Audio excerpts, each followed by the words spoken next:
नमस्कार प्यारे साथियों, कैसे हो आप सब। उम्मीद करता हूँ शानदार, जिंदाबाद, ज़बरदस्त होंगे।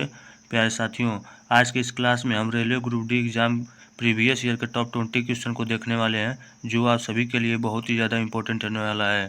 तो इस क्लास को पूरा फुल वॉच करिएगा और सारे क्वेश्चन को अच्छे से याद कर लीजिएगा। तो चलिए बिना कोई देरी के बढ़ते हैं अपने क्वेश्चन की ओर। तो आज का आपका पहला प्रश्न है कि होलिका दहन के समय कौन सा अनाज जलाया जाता है। तो आपके ऑप्शंस हैं, ऑप्शन नंबर ए गेहूँ, ऑप्शन बी है जौ, ऑप्शन सी है बाजरा और ऑप्शन डी है मक्का। तो इसका करेक्ट आंसर हो जाएगा option number B is the correct answer. इसी के साथ बढ़ते हैं अपने अगले प्रश्न की ओर।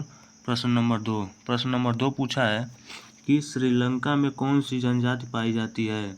तो आपके ऑप्शन है ए सिंहली, ऑप्शन बी है तमिल, ऑप्शन सी है बौद्ध, ऑप्शन डी है गोंड। तो इसका करेक्ट आंसर हो जाएगा option number A is the correct answer. प्यारे साथियों, अगर आपको इन सारे 20 क्वेश्चनों में से और किसी भी क्वेश्चन का आंसर पता हो तो आप कमेंट बॉक्स में ज़रूर बताइएगा। तो चलिए इसी के साथ बढ़ते हैं अपने अगले प्रश्न की ओर। प्रश्न नंबर तीन पूछा है कि भारत का सर्वाधिक चावल उत्पादक राज्य कौन सा है। तो आपके ऑप्शन है ए उत्तर प्रदेश, ऑप्शन बी है पंजाब, ऑप्शन सी है झारखंड, ऑप्शन डी है पश्चिम बंगाल। तो इसका करेक्ट आंसर हो जाएगा option number D is the correct answer. इसी के साथ बढ़ते हैं अपने अगले प्रश्न की ओर।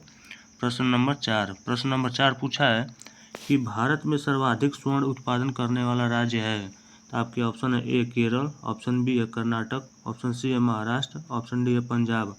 तो इसका करेक्ट आंसर हो जाएगा option number B is the correct answer. इसी के साथ बढ़ते हैं अपने अगले प्रश्न की ओर। प्रश्न नंबर पाँच पूछा है कि ग्राम पंचायत कौन सा कार्य नहीं करती है। तो आपके ऑप्शन है ए प्राथमिक विद्यालय की देखभाल, ऑप्शन बी है मत्स्य पालन, ऑप्शन सी है संपत्ति कर का निर्माण, ऑप्शन डी है ग्रामीण विकास का पर्यवेक्षण। तो इसका करेक्ट आंसर हो जाएगा option number C is the correct answer. इसी के साथ बढ़ते हैं अपने अगले प्रश्न की ओर।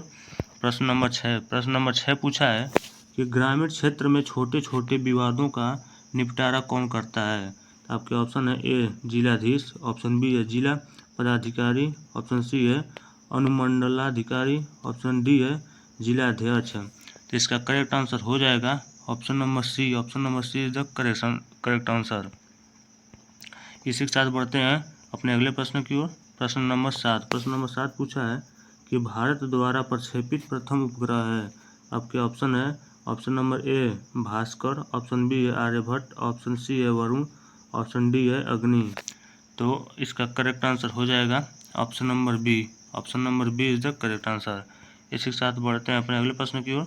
प्रश्न नंबर आठ पूछा है कि निम्न में से कौन सा विशालतम रेगिस्तान है। तो आपका ऑप्शन ए है सहारा, ऑप्शन बी है लीबियन रेगिस्तान, ऑप्शन सी है गोबी रेगिस्तान, ऑप्शन डी है इनमें से कोई नहीं।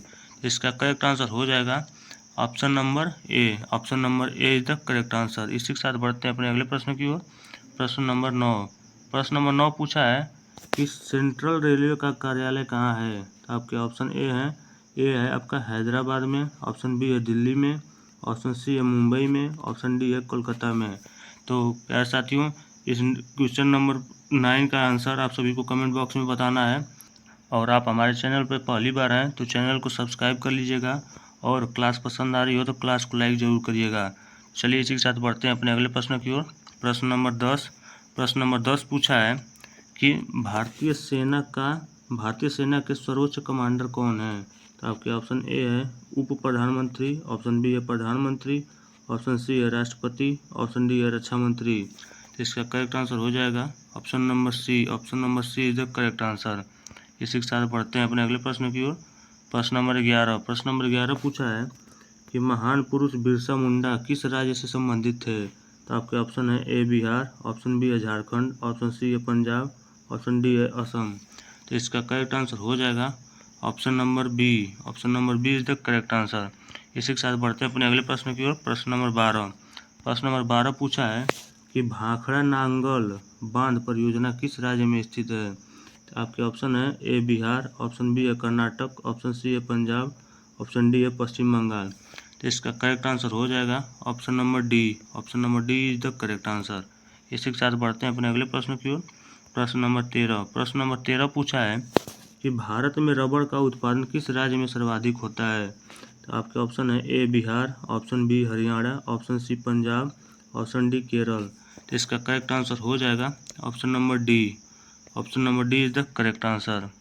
इसी के साथ बढ़ते हैं अपने अगले प्रश्न की ओर। प्रश्न नंबर 14। प्रश्न नंबर 14 पूछा है कि एपीजे अब्दुल कलाम देश के राष्ट्रपति बने थे। तो चौथे राष्ट्रपति बने थे आपको बताना है।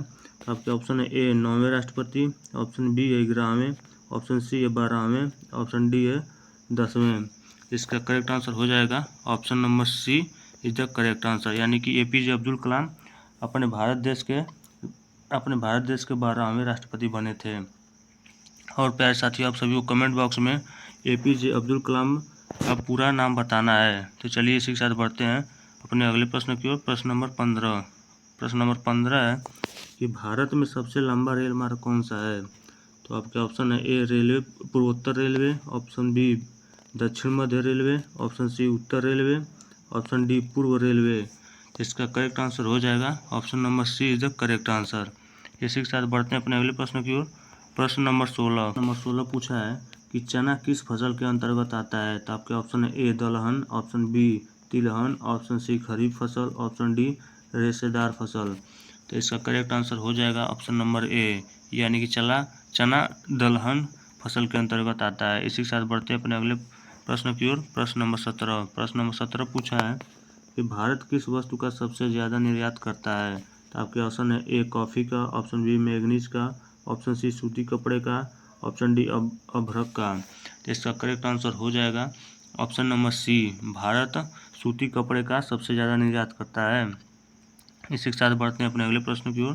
प्रश्न नंबर 18। प्रश्न नंबर 18 पूछा है कि यूएनओ की स्थापना कब हुई थी।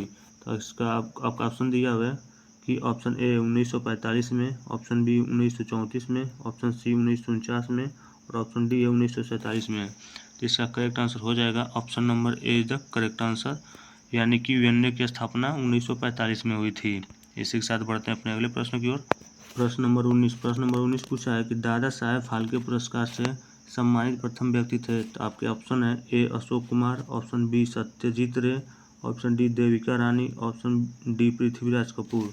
तो आपका करेक्ट आंसर हो जाएगा option number C. Option number C is the correct answer. इसी के साथ बढ़ते हैं अपने अगले प्रश्न की ओर। प्रश्न नंबर 20। प्रश्न नंबर 20 पूछा है कि सोमनाथ मंदिर को किस मुसलमान आक्रमणकारी ने ध्वंस किया था। तो आपके ऑप्शन है A Mohammad Ghori, option B Nadir Shah, option C Mohammad Ghaznavi और ऑप्शन डी है इनमें से कोई नहीं। तो इसका करेक्ट आंसर हो जाएगा option number C. Option number C is the correct answer, यानी कि सोमनाथ मंदिर को मोहम्मद गजनवी ने ध्वंस किया था। तो प्यारे साथियों, इस क्लास में बस मैंने टॉप 20 क्वेश्चन ही दिखाया है जो आप सभी के लिए बहुत ही ज़्यादा इंपॉर्टेंट है। तो इस क्लास को उम्मीद करता हूँ कि आप सभी ने पूरा फुल वॉच किया होगा और सारे क्वेश्चन को अच्छे से याद भी कर लिया होगा। तो चलिए इसी के साथ मिलते हैं अपने अगले प्रश्नों के साथ। तब तक के लिए बाय बाय, जय हिंद, वंदे मातरम।